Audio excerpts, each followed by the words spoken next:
जब यकीन ने डर को हरा दिया। मक्का की रात थी, आसमान खामोश था, लेकिन जमीन पर साजिशें चल रही थीं। कुरैश ने फैसला कर लिया था, आज रात सब खत्म कर दिया जाएगा। निशाना कौन था? अल्लाह के प्यारे नबी मुहम्मद अन्नी। लेकिन उसी शहर में एक घर ऐसा भी था जहां एक दिल बेचैन था। वो थे अबू बकर अल सिद्दीक। उन्हें महसूस हो रहा था वक्त करीब है, सालों से इंतजार था, बस एक इजाजत का। और फिर दरवाजे पर दस्तक हुई। दरवाजा खुला। सामने नबी सल्लल्लाहु अलैहि वसल्लम खड़े थे, चेहरे पर सुकून, लेकिन आंखों में गहरा फैसला। आप सुनने फरमाया, हमें हिजरत की इजाजत मिल गई है। ये सुनते ही अबू बकर की आंखों में आंसू आ गए। उन्होंने कांपती आवाज में पूछा, या रसूलुल्लाह, क्या मैं आपके साथ हूं? और जवाब आया, तुम मेरे साथ हो। वो आंसू गम के नहीं थे, वो दुनिया की सबसे बड़ी दौलत मिलने के थे। नबी नी का सफर का साथी बनना। रात गहरी हो चुकी थी, दुश्मन घर को चारों तरफ से घेरे हुए थे, लेकिन अल्लाह की योजना इंसानों से बड़ी होती है।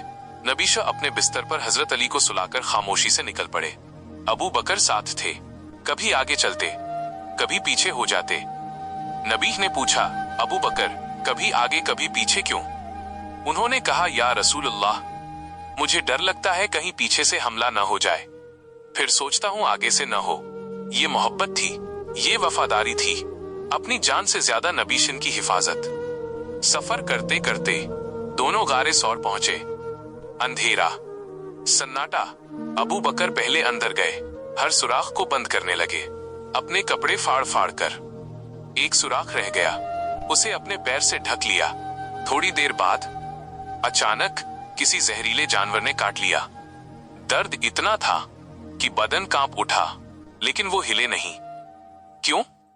क्योंकि अगर हिलते तो नबी शोन की नींद खुल जाती।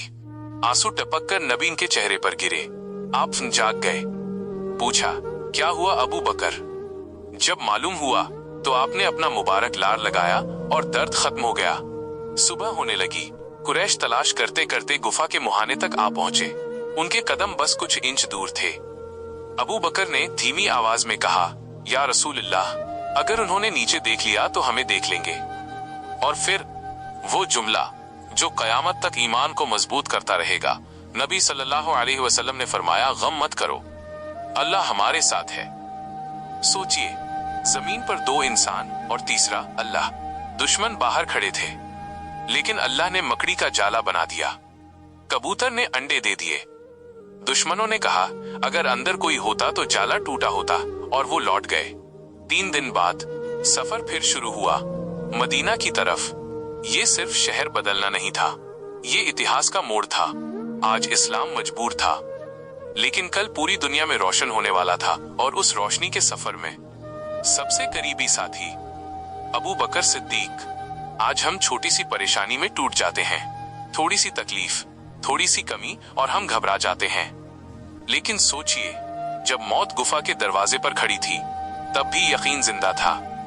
अल्लाह हमारे साथ है। अगर आज आप किसी मुश्किल में हैं, तो ये जुमला अपने दिल में दोहराइए, अल्लाह हमारे साथ है। अबू बकर अल सिद्दीक और हमारे नबी का वो यकीन जो डर से बड़ा था। जब गुफा के बाहर दुश्मन खड़े थे, तो अंदर सिर्फ 2 इंसान नहीं थे, तीसरा अल्लाह था। और यही सबक है इस वाक़े का। अगर हालात आपके खिलाफ हों, अगर लोग साथ छोड़ दें, अगर रास्ते बंद हो जाएं, तो याद रखिए, अल्लाह आपके साथ है। अगर आज की ये कहानी आपके दिल तक पहुंची हो, अगर आपकी रूह ने कुछ महसूस किया हो, तो इस वीडियो को लाइक कीजिए, चैनल को सब्सक्राइब कीजिए और कमेंट में जरूर लिखिए, अल्लाह हमारे साथ है। आपका एक कमेंट किसी और के ईमान को मजबूत कर सकता है।